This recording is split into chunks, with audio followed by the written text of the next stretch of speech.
I'm just going to provide some commentary here about riding along Hawthorne Avenue and road positioning.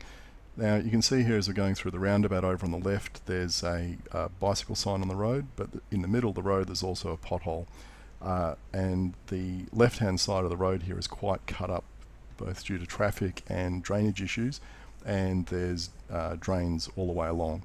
So you can see you've got to ride to the right of that yellow line essentially to stay out of these potholes and the sunken sections of the road.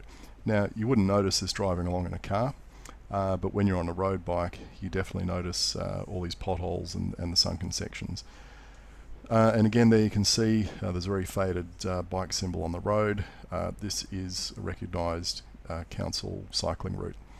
Now there are drivers out there that consider that cyclists shouldn't be on the road, they should be on the shared path over on the left hand side, and they take it upon themselves to act as vigilantes and police the roads using their vehicles as weapons to try and scare drivers off the road because they believe there is a rule which doesn't exist that cyclists are breaking.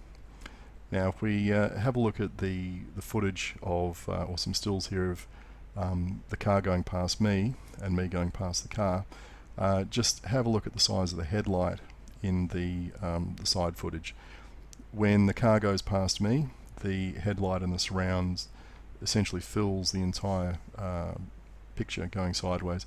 When I go past, giving the car a little bit more space, you can see the headlight doesn't fill the entire frame. So it kind of gives you an indication of just how close they went past.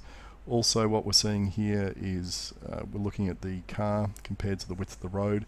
You can see the lanes here are quite narrow, and even if I was riding in the gutter or just outside of the gutter, this driver to pass legally would have to pull out and cross the double white lines. What I don't understand here is they have in fact crossed the double white lines, but have not swung out sufficiently to leave the required 1 metre of space. Now I don't know why. I'd like you to interview the driver and find out.